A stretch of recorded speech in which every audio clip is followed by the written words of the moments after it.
de son édition, de son travail. Bienvenue est un auteur d'abord qui a choisi d'écrire des livres en lingala. Le lingala est l'une des langues les plus parlées au Congo. Et alors, parce qu'il est perfectionniste, il a choisi d'étudier la langue qu'il enseignait aux gens et il a fait un doctorat en linguistique à l'université des Gants. Il a réussi brillamment il y a 2 ans. Et c'est pourquoi je me dis, et il n'aime pas en parler, mais moi je pense que c'est important d'en parler parce que c'est le seul citoyen au monde, je pense, qui a fait un doctorat en lingala aujourd'hui. Donc ça mérite, il a écrit un papier de 500 pages, je pense, en lingala pour expliquer sérieusement l'éducation en lingala de la chimie. Donc c'est pas rien, alors je pense que ça mérite des applaudissements. Voilà. Bienvenue aujourd'hui, nous célébrons les 10 ans. Est-ce que tu peux un peu nous parler de l'aventure Mabiki? Comment ça t'est venu? Qu'est-ce qui t'a inspiré? Qu'est-ce qui t'a amené? Et qu'est-ce que ça veut dire d'abord Mabiki? Pourquoi Mabiki? Bon, Mabiki, il ne faut pas aller chercher loin, c'est le nom de ma maman. Ah. Et pourquoi j'ai appelé Mabiki? C'est parce que je lui avais promis que je serais directeur de banque. Et je ne suis jamais devenu directeur de banque. Et comme il est parti avant que je finisse, juste quand j'ai fini l'école, donc comme ça continue. Et l'histoire de Lingala, en fait, le Lingala, je ne l'ai pas appris à l'école, le Lingala, je l'ai appris chez elle. Donc c'est elle mon prof de Lingala. C'est comme ça qu'on appelle. Et Mabiki, c'est parce que j'ai été quand je suis arrivé en Belgique en 1996, et après j'ai fait des études, après je cherchais la vie. Et c'était difficile de s'intégrer. Quand on dit s'intégrer, à un moment donné, je me suis dit, bon, pour m'intégrer, si je ne vais pas me mettre à demander la permission à ces gens, parce que j'ai perdu environ 2 ou 3 ans à demander la permission de m'intégrer. Personne ne me donnait la permission de m'intégrer. Alors j'ai décidé... Le fameux parcours d'intégration. Je m'intègre moi-même. Je suis satisfait. D'abord des auteurs et des créateurs qui ont accepté de participer à ces salons. Et puis des visiteurs surtout qui ont participé aussi bien dans des échanges individuels que dans des rencontres et en groupe. L'interaction était bonne et l'ambiance continue. Et aussi bien c'est de l'écrit que de l'oralité. Hier on a fait à l'écrit Momi Mbunze, Kalamba et tant d'autres comme Ramsi Kabouya et d'autres. Il y avait Pichibanda. Aujourd'hui il y avait Manouakou, il y avait Baloji. Au niveau de l'écrit, il y a Eva Rispinipini et pas tant d'autres auteurs.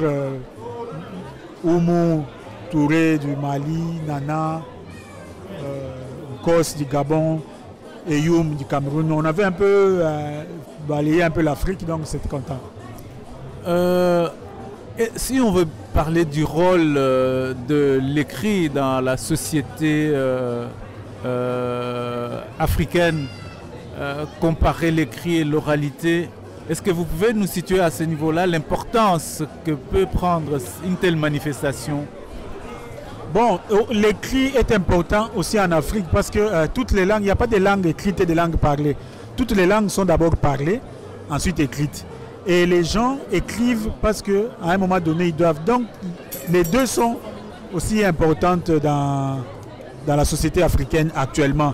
L'écrit, c'est pour transmettre des savoirs fidèlement et l'oralité pour transmettre ces savoirs de manière compréhensible et directement accessible. Et comment situer ou insérer ce salon ici par rapport à ce que vous venez de dire? Le rôle, la fonction même de ce salon par rapport à ce que vous venez de dire? Mais oui, mais les salons est vraiment justement pour montrer ça. Ces salons, c'est justement pour montrer la richesse de ces deux aspects de la littérature et de la place de la littérature, aussi bien écrite et orale dans la société africaine. Et je suis content que vous voyez la plupart des visiteurs sont des Africains qui vivent ici et donc qui comprennent maintenant l'importance de ça et donc ça me fait chaud au cœur. Donc c'est vraiment, c'est fait pour eux et ils sont là et je suis content.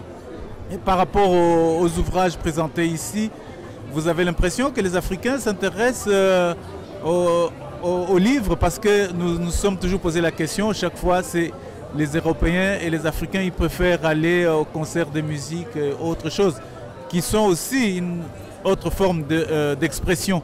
Mais vous pensez qu'il y a un changement aujourd'hui? S'il y a un changement, c'est un faux débat pour le moment. Ces marchés, 90% des gens sont des Africains et ils achètent des livres. Ils discutent des livres et ils sont là pour acheter des livres. Et il y en a même qui sont fauchés et disent « je n'ai plus d'argent, j'ai tout fini avec mes livres ». Ce sont des Africains, donc c'est un faux débat. Un Africain qui ne lit pas, c'est un Africain qui ne lit pas. Ça ne signifie pas que les Africains ne lisent pas. Donc il ne faut pas... L'Africain qui ne lit pas, c'est lui qui ne lit pas. C'est lui qui ne cherche pas l'information. Mais les Africains qui lisent, il y en a à foison maintenant.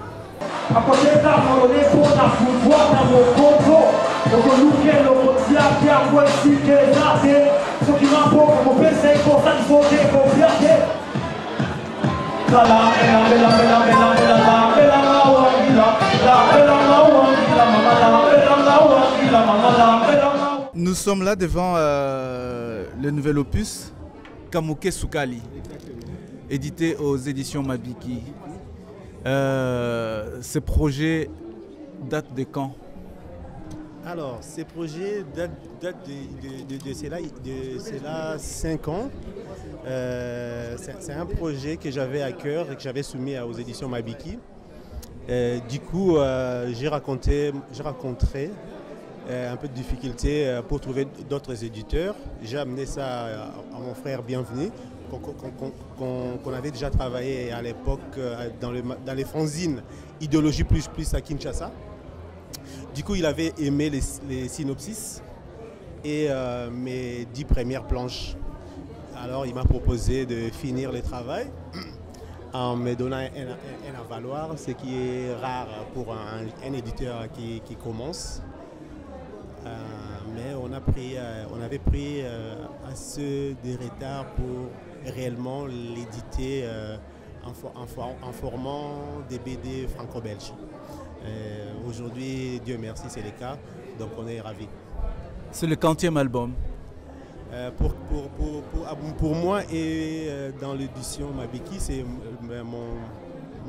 mon deuxième album de BD. Mais de manière générale, oui, bon, j'ai fait plusieurs BD, mais c'était plus des fanzines. Mais comme album de BD, c'est le deuxième.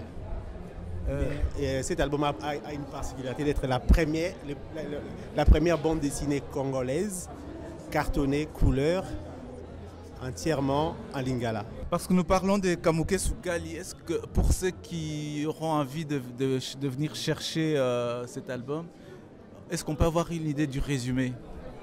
En fait, le Kamouké Soukali, c'est la jolie sucrée. L'histoire, c'est en fait l'histoire d'une fille qui tout le monde semble croire par sa morphologie physique, comme elle est canon, qu'elle est moins sérieuse. Et du coup, les garçons se méfient un peu d'elle, sauf Zaïla, l'héros de l'histoire. Lui avait approché Kamouké Soukali, mais après, il avait des réticences par rapport au commérage. Et après un rendez-vous qui n'a pas bien tourné, il a demandé à ce que lui et Kamouké Soukali, ils aillent voir un médecin pour se faire dépister. Du coup, à sa grande surprise, Kamouké Soukali n'avait pas le sida. Mais lui, le jeune homme riche et beau et prétendument sérieux, avait le sida. Mais c'est vrai que physiquement, Kinshasa me manque. Et bon, pour moi, les dessiner, c'est une manière de m'exploser, de m'exprimer et de rendre hommage à cette ville si chaleureuse.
centre qui est situé à Bruxelles et qui est un centre de référence sur l'histoire et les conséquences de la traite transatlantique. Et le nom vient du fait que, en fait, moi j'ai travaillé avec les gens de Nantes, Nantes qui est le plus grand port négrier français, et les gens des Pays-Bas, qui sont également en fait un endroit où la traite transatlantique a été vraiment exhumée au niveau historique. Et ici en fait en Belgique on est un peu à la traîne en fait sur la question de l'exhumation de l'histoire de la traite transatlantique, puisque notre état date de 1830, donc on pense qu'on n'est pas tellement concerné en fait. Et donc dans le centre, en fait, on a toute une série de documents, d'ouvrages et de contacts avec des gens qui travaillent sur cette question. Par exemple, on a ici une carte qui est une carte réalisée par un cartographe brésilien de l'université de Brasilia qui, lui, travaille sur les Congos avec K. Au Brésil et qui donc nous montre en fait toute une série de chemins donc, empruntés par les Congos lors de la traite des esclaves. Donc actuellement au Brésil, la culture Congo est encore très vivace. Et il est nécessaire en fait qu'il y ait des historiens qui se posent et des cartographes qui montrent en fait les chemins de la traite, parce qu'on ne peut pas comprendre la désorganisation du Congo sans avoir cette vision historique. 64.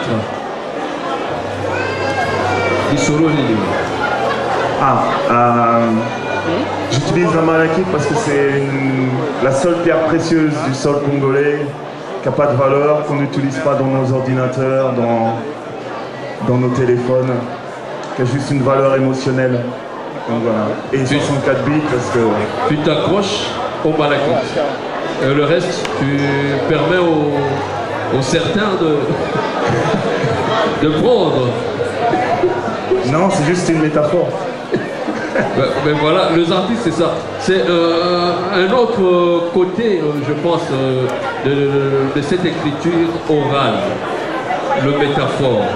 Et monsieur, tout le monde ne rentre pas dans une métaphore. Mais comment est-ce que vous, en voyant des choses, vous essayez de transposer et faire de métaphores à outrance? Et des fois, moi, quand je vous écoute, je reprends la chanson pour saisir, mais je ne saisis jamais.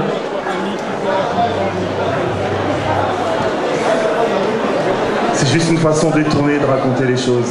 C'est juste ça. En tout cas, voilà. Bienvenue. Oui. Moi, ça me marque toujours quand j'écoute le texte de Balogi. J'ai la chance d'écouter ces textes en les lisant. D'abord parce que c'est mon traducteur. Heureusement. Heureusement pour toi, parce que moi, je nage. Donc, j'ai le temps d'écouter et de comprendre. Et ces métaphores de 64 bits malachite, au-delà même d'être une métaphore, c'est vraiment la réalité. J'ai beau fermer les yeux, j'ai encore ces visions de corps avachis sur le sol de la route de la perdition. Et j'ai hurlé comme après ma circoncision. Je suis entouré de fantômes, où est-ce la mort qui fait apparition? J'en ai pissé dans mon lit, sommeil interrompu, et j'ai du mal à en parler à bâton rompu. Je m'en souviens, j'étais pris de crampes, un talon sur la tempe, à implorer que les enfants décampent. Ils ont voulu nous humilier à travers nos descendances, que les ovaires de nos femmes soient souillés de leurs semences. Depuis ce jour, je dis que notre famille est maudite. La mort gravite autour de nous et je le sens. Après les pillages, je suis retourné au village. J'ai abandonné Lucienne, mon pays et mon pays d'ancrage, prétextant que l'armée chassait les Kassaïens. Mais ce que j'ai fui m'a rattrapé par un autre moyen. Preuve en est, même si le pays est divisé, mon fils aîné de 13 ans est rentré dans une de leurs unités. pardonne ma lâcheté. Au pays de la devise et de la débrouillardise, on n'a pas attendu eBay pour faire du troc. Je pense que c'est le dernier jour pour ces salons. Oui, tout à fait. Deuxième journée qui se déroule dans les meilleures conditions possibles.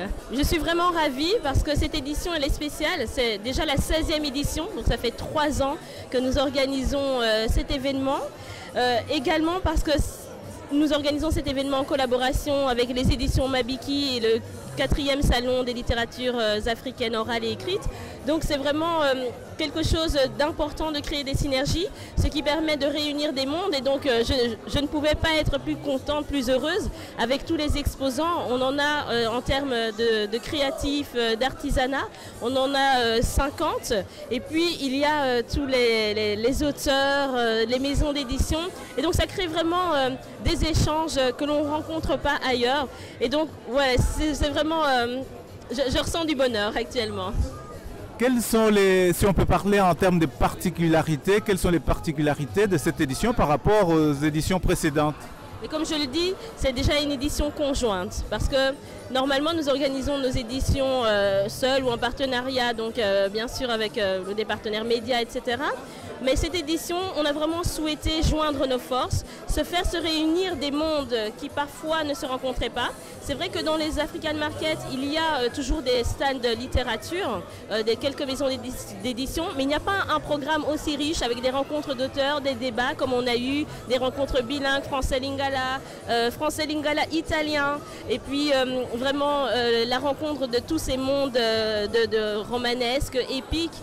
Et donc, ça a vraiment fait que cette édition a pu se faire se rencontrer ces mondes-là. Et donc, peut-être pour ceux qui étaient beaucoup plus littéraires, se rendre compte que l'art pouvait se décliner sous différentes formes.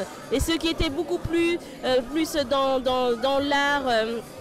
dans l'art manuel, dans la création, dans l'artisanat, se rendre compte qu'ils peuvent créer des ponts avec le côté littérature.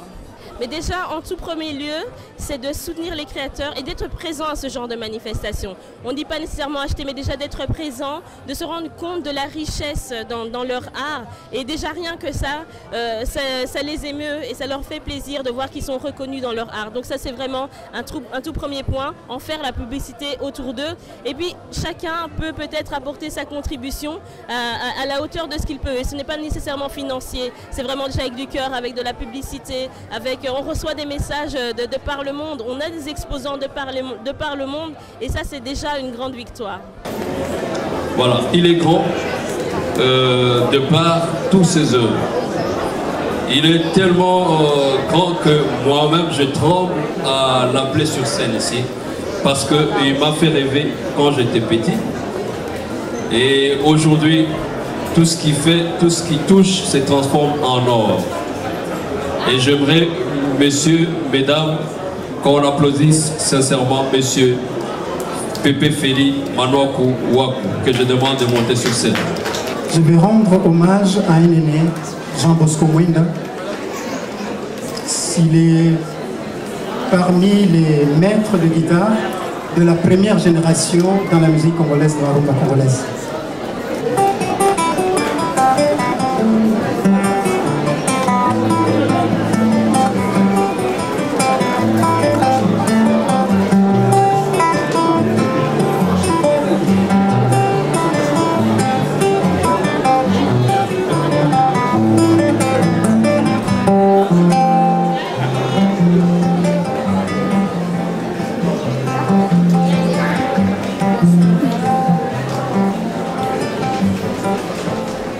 Dans le salon, c'est d'abord les rencontres individuelles qui sont énormes, hein, mais qu'on ne voit pas.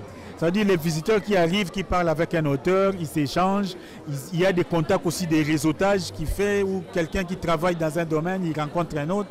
Et tout ça, là j'ai rencontré pas mal d'auteurs tchadiens, érythréens qui sont venus dans des rencontres comme ça, qui te disent « Ah, la prochaine fois, je ne savais pas, j'ai vu et tout ça, j'ai voulu. » Donc c'est vraiment l'aspect des rencontres individuelles qui est d'abord important. L'idéal, ça on voit avec Roots Event, Christelle et Dani, l'idéal c'est qu'on puisse commencer à le faire annuellement. Mais pour que ça se passe, il faudrait que pas mal de partenaires africains participent et qu'on soit nombreux à l'organiser.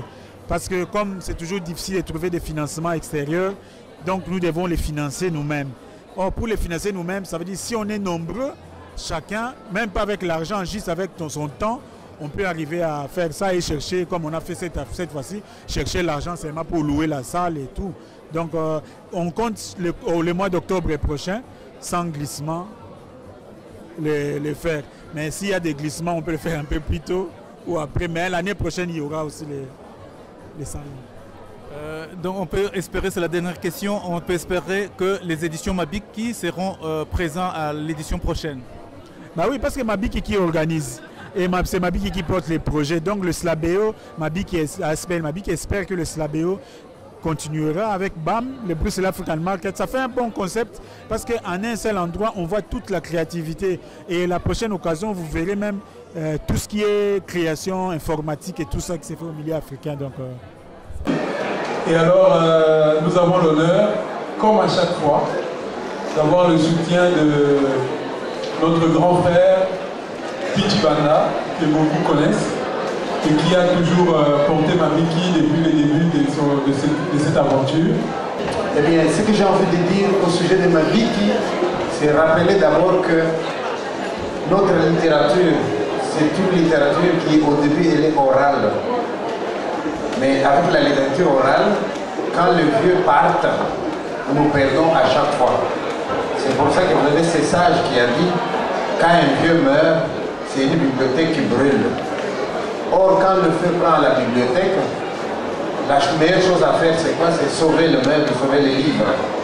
Et je pense que quelqu'un qui prend l'initiative de créer une petite maison d'édition, eh bien, il veut sauver le meuble, il veut sauvegarder notre culture pour qu'on ne puisse pas oublier. N'oubliez pas non plus que cette littérature orale dans la société traditionnelle, c'était le soir, autour du feu ou au clair de la lune qu'on racontait. Mais maintenant, nous sommes venus en ville, on ne se met plus autour du feu, on ne se met plus, on ne raconte plus au clair de la lune. Et alors nos enfants et nous, on est parfois déconnectés. Nous savons des choses de notre culture et ils ne savent pas. Nous leur reprochons d'être déphasés, alors que c'est nous-mêmes qui ne faisons pas ce qu'il faut faire pour que les enfants puissent puiser à la source. Et je pense que lorsque Mabiki prend l'initiative de faire une maison d'édition, qui a d'ailleurs comme priorité aussi de publier des livres écrits dans nos langues nationales, c'est vraiment quelque chose que j'ai salué. Et c'est comme ça que j'encourage Mabiki à chaque fois que je suis invité.